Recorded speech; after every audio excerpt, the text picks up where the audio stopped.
com instrumentos que eu sei tocar. Basicamente fazer uma coisa leve, legal. Isso é para engajar com o jovem, é para mostrar uma política diferente. E eu vou te fazer uma outra pergunta já emendado com isso. O Missão / o MBL surge com uma galera jovem, e eu falei que a gente tem talvez uma nova política aqui, mas o MBL / Missão, eu vou tratar o Missão agora, que é o novo projeto.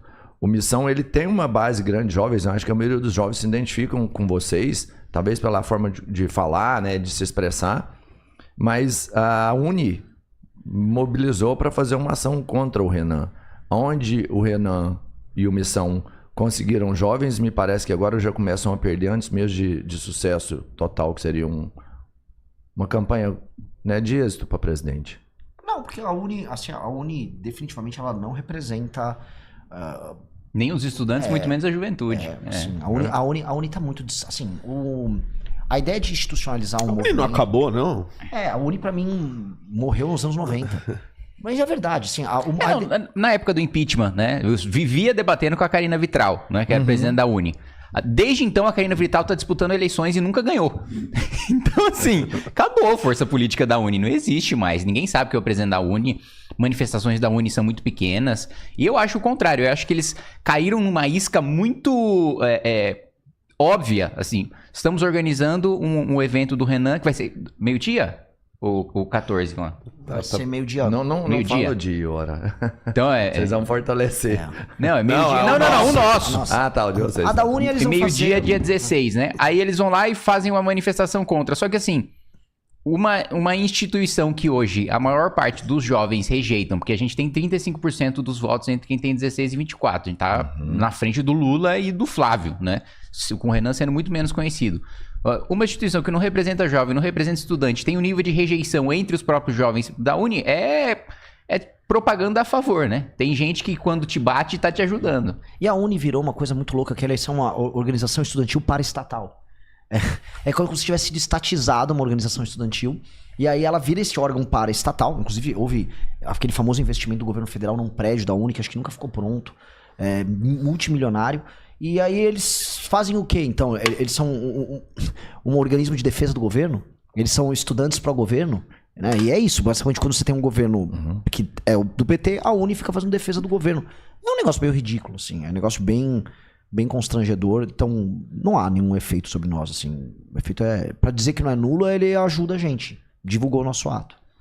E é que eles vão fazer um ato alguns dias antes. Você nem deve saber, acho que é na quinta... Na quinta-feira. Eles vão fazer um ato que é numa sala. Né? Então, assim, deve ter meia dúzia de pessoas. Eu acho meio triste. Alguns dias antes, então... Eu acho meio triste, porque assim, a Uni já foi importante no debate público. A última vez foi no Fora Collor. A última vez que a Uni teve alguma relevância foi no Fora Collor. E isso faz muito tempo, né? Já faz mais de 30 anos. Então, eu acho que a turma que controla a Uni, que basicamente é um movimento estudantil do PC, do B, deveria rever o que estão fazendo. É um modelo que está esgotado. Falando das educações, então, já que a gente está passando essa parte aí, você vai mudar alguma coisa? Eu vi sobre as cotas. Vão deixar de existir cotas se você vir presidente? A gente vai fazer uma transição para um modelo que forme pessoas capazes de disputar os espaços na universidade de maneira competitiva e sem fazer essa... É um remédio pós-facto. Hoje a cota você tem um ensino muito ruim e aí você tenta remediar desigualdades existentes. Assim, então pega uma vaga aí na universidade.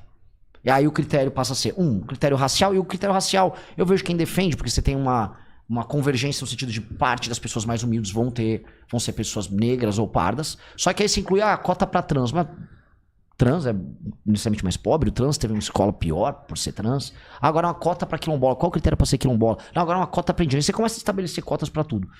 Vamos resolver o problema educacional de fato? Vamos focar nos índices educacionais que funcionam, vamos alfabetizar as crianças, depois vamos escolher quais são as crianças que estão tendo melhores desempenhos, fazer provas, e vamos dar bolsa para essas crianças poderem concorrer em igualdade de condição com o aluno na escola particular.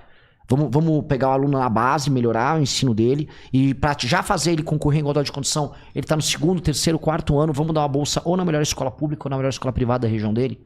Em vez de ter um pé de meia que custa 12 bilhões de reais, é 12 bi, que é só um dinheiro para a pessoa ir frequentar ali o ensino médio, vamos gastar alguns bilhões em programas de incentivo para as famílias e para os estudantes que tiverem um desempenho melhor, para que essas pessoas possam entrar em condições de igualdade e disputar um vestibular. Eu acho que essa é a melhor maneira. Você está indo na base do problema. O Brasil não tem condição de propor universidade para todos hoje.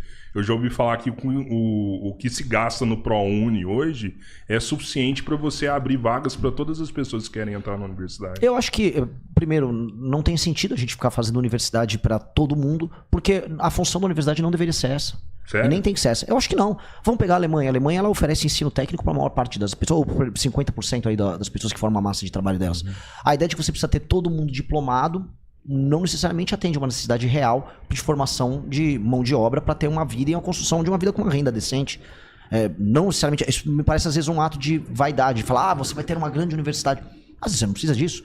Inclusive no mundo que a gente está vivendo, não necessariamente você precisa disso. Você pode ter cursos técnicos que você vai passando ao longo da tua vida e se qualificando para construir uma carreira. Mas se a gente hoje abre a universidade para todos, eu acho que a gente consegue resolver ao mesmo tempo vários problemas no país. Por exemplo, saúde, né?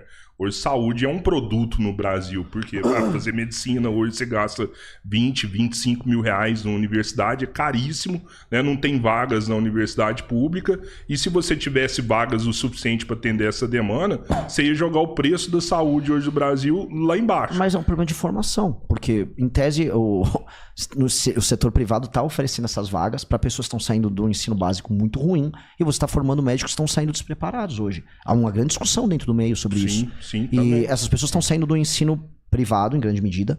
E se eu olhar o ensino público, o Brasil gasta mais com educação do que as nações da OCDE. E o custo por aluno na universidade pública brasileira, ele é similar, mais ou menos coisa de $15 mil por aluno, igual ao valor da OCDE. E mesmo assim, a gente não está aumentando a produtividade nossa. Então tem um erro, que é o grande problema que a gente critica, que é um erro de gestão. E aí quando eu somo, porque a gente também quer encarar esse outro problema, quando eu somo os investimentos que nós fazemos com essas renúncias, etc., para políticas na iniciativa privada, a gente só financiou uma indústria de péssimas universidades que não tem uma função nenhuma, além de endividar a pessoa, gerar gastos, criar oligopólios educacionais inúteis, e que no fim do dia, no fim dos ovos, não está melhorando a produtividade do trabalhador brasileiro. Não é mais fácil acabar com renúncias e certos incentivos e focar tudo no ensino básico? Até porque quando a gente compara com a OCDE, de fato, o Brasil gasta na universidade pública o mesmo valor que a OCDE gasta. Só que no aluno do ensino básico a gente gasta muito menos. Muito menos. E eu acho que a gente tem um problema de recurso no ensino básico, sim, mas de gestão no ensino básico. No ensino superior também. A gente gasta muito mais com folha do que com a parte de infraestrutura. Nosso investimento em pesquisa e extensão é baixíssimo quando comparado com outras nações. Então tem um problema de gestão e custeio muito grande. Então, eu vou universalizar isso com o ensino superior. Vai custar muito e hoje já não está dando resultado. Então o grosso do problema é um problema de gestão e foco. Tem um problema de base também, porque antes de você... Vamos supor que não é a política que a gente defende, porque como o Renan bem colocou, o ensino técnico hoje... Bom, eu fiz o ensino técnico no colégio da Unicamp. E eu fiz processamento de dados. Todos os meus colegas estão ganhando mais do que 90% das pessoas que têm bacharelado. Né? Porque tem muito mais demanda por programador, tem muito mais demanda por pessoas na área de TI do que na maior parte das universidades. Então as pessoas estariam ganhando mais fazendo um ensino técnico. Mas vamos partir da premissa de que a gente deve universalizar o ensino superior. Boa. Primeiro, a gente tem um problema de base muito anterior, porque 50% dos alunos saem do ensino médio com um nível de português no PISA insuficiente para exercer a própria cidadania. Ou seja, metade dos nossos alunos do ensino médio não tem capacidade de ler uma notícia de jornal e explicar o que leram. Né? E 74% não tem capacidade de matemática, né? Não sabem fazer conta com 3 algarismos. Então, assim, 74% dos nossos alunos, né, não sabem quanto é 300 menos 150. Então, eu vou jogar esse cara na universidade? Esse cara não deveria nem passar da 4ª série. Sim. Né? Tem que ter um rigor maior de avaliação, e existe a dificuldade dos professores, que é manter a ordem em sala de aula. Hoje a principal reclamação dos professores que a gente tem da rede pública e até de algumas escolas da rede privada não consigo dar aula. Não interessa qual é a estrutura da escola, se é boa, se tem tablet para todo mundo, se tem boa merenda para todo mundo. Não interessa se a aula é boa, ele não consegue dar aula. Porque hoje você não pode punir um aluno porque você está falando, você está privando esse aluno de um direito. E o direito de todos os outros alunos que não estão fazendo bagunça em sala de aula? Né? Mas você acha que o problema é essa lei da palmada que foi criada ali, que você não pode punir mais aluno? Não, calma, a palmada é para pai, não é para professor. Mas ela se aplica para professor na sala de aula também. Não, mas professor... Ela tirou a autoridade do professor da sala de aula. Não, mas antes da lei da palmada, o professor não podia bater já. Sim, mas é porque eu não li a lei, eu já ouvi dizer que nessa lei tem critérios ali que você dificulta, tira a autoridade do professor na sala de aula. Mas não sei se deixa é eu complementar, isso. assim, o professor, você tem uma mistura de ECA com Sim. incapacidade de professor estabelecer sanção. Quando você está no primeiro ano de direito, você aprende assim, norma sem sanção não tem validade. Ou seja, não adianta eu dar, o professor é uma autoridade se eu não entregar o poder dele sancionar um determinado aluno. Ou seja, se o aluno está se comportando mal, o que o professor pode fazer? Ele pode dar medidas disciplinares, em última instância ele pode repetir de ano um aluno. Em vários estados no Brasil você tem progressão continuada, você não consegue... A progressão continuada foi um problema. Nisso Problemaço. aí. 2, o aluno dele tem direito à educação garantido pelo ECA. Então, se aquele aluno, o professor expulsa o aluno da sala de aula e ele não é realocado imediatamente, ele tem que ser realocado naquela sala de aula. Então, se o aluno é um aluno problema, o professor mal consegue tirar ele da classe. Então, o professor ele está sendo humilhado dentro da sala de aula. Por que existe um sucesso nas escolas cívico-militares? E eu vi alguns modelos delas. Porque elas basicamente restabelecem a autoridade. Mas tem 3 vezes mais investimento na escola cívico-militar. Depende do modelo. Eu vi algumas no Mato Grosso que não são a escola cívico-militar completamente militarizada em que os alunos vão uniformizados. Não tem mais investimento que a escola normal? Não. A cívico-militar tem. Tem mais investimento. Eu estou falando que existem modelos híbridos. Tem modelos com custos, tem modelos com custos que ainda são maiores do que a convencional, mas são menores do que você está falando. Não, se estiver dando certo tem que aplicar, mas por que não investe mais na pública normal que não tem o mesmo investimento? Mas o problema da pública normal é um problema de autoridade. Em grande medida. Não que não exista. O ponto é, não que não existam escolas que não são cívico-militares que não consigam estabelecer autoridade. Eu acho que você consegue estabelecer autoridade gastando muito menos do que uma escola cívico-militar. A questão é que você precisa estabelecer autoridade. E aí, se a gente conseguir estabelecer autoridade com um custo menor, chegamos a um ponto ótimo em que a gente melhora a educação como um todo. Agora, uma questão que não pode ser abandonada é estabelecer autoridade. Eu tive uma discussão na Globo News sobre paternidade, ausência de famílias biparentais, de figura paterna. E aí saiu no fim de semana a discussão. Boa parte das famílias de classe D e E não tem contato a criança não tem contato com o pai. A criança, nas famílias mais humildes, que são as crianças que frequentam as escolas públicas, essa criança ela vem de um ambiente de caos. Em geral, ausência paterna, pobreza, a mãe que fica fora tendo que trabalhar. Em geral, ela mora num bairro muito pobre, em geral numa favela ou num aglomerado urbano de baixa qualidade. As ruas estão sujas. A vida dessa criança não está ordenada. A escola tem que ser um local de ordenação, de ordenamento. A criança, você chega, você tem que estar arrumado, essa pessoa obedece, você tem que ter esse regramento, você tem que fazer sua lição de casa, você não pode falar. Quando você ordena seu ambiente, você se ordena também. Você tem que estar com o cabelo cortado certinho, você não pode berrar, você tem um horário para comer, você não pode entrar com o celular na sala de aula. A escola, porém, foi alvo de tanto de uma espécie de abandono por parte do poder público. A escola deixou de ser um lugar de educação e ordenamento, passou a ser um lugar apenas de depositar a criança. E aí você deposita a criança, deixa a criança passar de ano para bater os índices, para o próprio governo poder ostentar esses índices por aí. E teorias alternativas sobre gestão de crianças foram implementadas nas escolas. O que aconteceu? A escola, em vez de ser o único reduto em que a criança começa a se ordenar, ela virou mais um ambiente de caos. Mas eu acho que aí o Kim pode até falar melhor. Eu já ouvi falar que no Congresso existe uma bancada do GIS ali que atua fazendo lobby para sucatear a escola pública, né? Não vejo o lobby para sucatear a escola pública. O que eu vejo é o contrário. Eu vejo uma bancada que se diz da educação, mas que só se preocupa com gasto. Só se preocupa com você aumentar o custeio do dia a dia. Então, por exemplo, no desenho da lei do Fundeb, né? Primeiro você vincula a maior parte do Fundeb para pagamento de folha. Por que eu estou obrigando o gestor a gastar a maior parte do recurso que ele recebe para a educação básica com folha? Se a escola precisa de estrutura, né? Se a escola está caindo aos pedaços, né? Ele precisa tratar daquele problema. E outro ponto, o incentivo meramente financeiro não traz melhoria, porque se trouxesse melhoria, os estados que mais recebem repasses da União são aqueles que têm os piores indicadores. Né? Então, se você só injetasse dinheiro, o Maranhão estaria no topo do IDEB. O Maranhão e o Pará estavam voando. Pará estava no topo do IDEB. E aí, outro dado importante. A maior parte, os estados que receberam os maiores repasses do Fundeb ou pioraram a educação ou se mantiveram na mesma coisa. Então, assim, sem ter o controle, sem ter a avaliação, não adianta de nada, que é um dos pontos de sucesso da educação básica do Ceará. Ia falar isso. Eu ia te perguntar isso. O Ceará, ele premia aquela que melhora o seu indicador, não aquela que tem o pior indicador, recebe necessariamente mais sem avaliação. Do Ceará. Isso. Sobral gasta menos per capita, ou gasta dentro da média nacional por estudante, e ao mesmo tempo apresenta índices melhores. É óbvio que o problema é de gestão. Porque não fosse gestão, tanto no ensino básico quanto no ensino superior, por que a gente gasta por aluno mais ou menos igual à média da OCDE, mas nosso desempenho como um todo, não só das nossas universidades, mas nossa produção científica ela é muito menor? Há o gasto. O gasto por si só não quer dizer muita coisa. Existe uma questão que é gestão. A gestão, em grande medida, vale mais do que o gasto.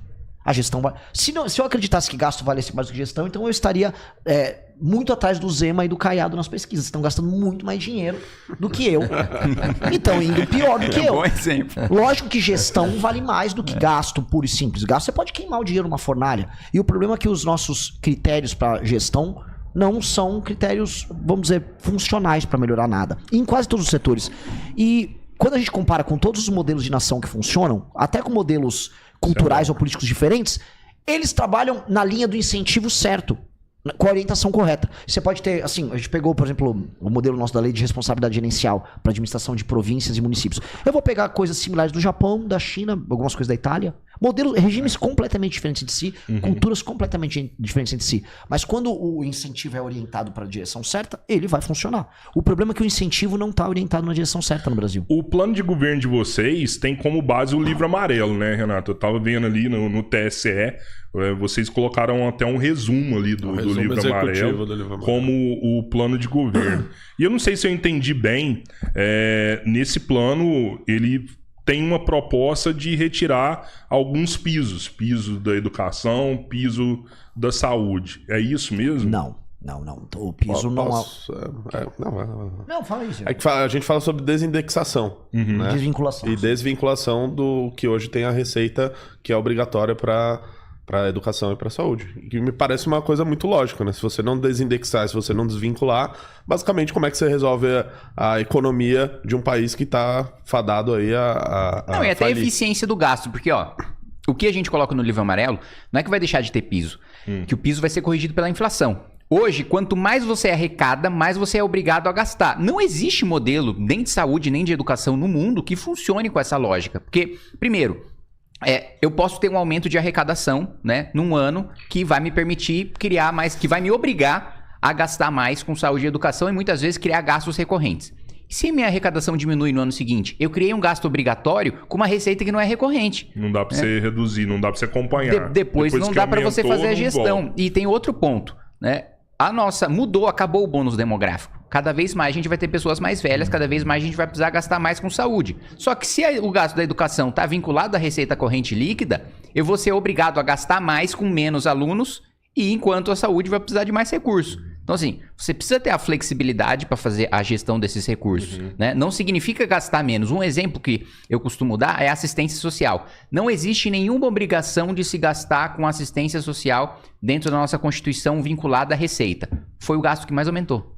Então, assim, não ter piso, não ter vinculação, não significa ter menos investimento ou ter corte. Significa ter flexibilidade para você manejar. Então, se for prioridade do país e eu tenho investimento em segurança pública, que eu acho que é agora, né, o momento, né, vai ter mais investimento em segurança. Se tiver um momento de mais investimento em educação, educação, saúde, defesa. O executivo existe para manejar o orçamento. Não faz sentido eu submeter o executivo a uma vinculação de receita na Constituição. E o nosso modelo é ainda pior agora, porque a gente tem o arcabouço fiscal. O arcabouço fiscal, resumidamente, é o seguinte: o governo ele pode gastar 70% do aumento de receita do ano anterior, mais inflação, sendo que no mínimo ele gasta inflação mais 0,6% e no máximo inflação mais 2,5%. Só que os gastos obrigatórios aumentam 6%, né, ao ano. Então, eu não consigo ficar dentro do arcabouço porque eu digo o seguinte: quanto mais eu arrecadar, mais eu posso gastar dentro de um limite. Mas eu gasto mais obrigatoriamente acima desse limite por causa das obrigações. Então, assim, é um modelo esquizofrênico, porque eu falo, olha, eu vou fechar as contas como? Arrecadando mais. Só que se eu arrecado mais, eu sou obrigado a gastar mais. E Kim, teve vários estados, e São Paulo é um caso desses, que colocou a obrigação, por exemplo, de gasto em educação maior do que o 25% que já tem a União, colocou para 30%.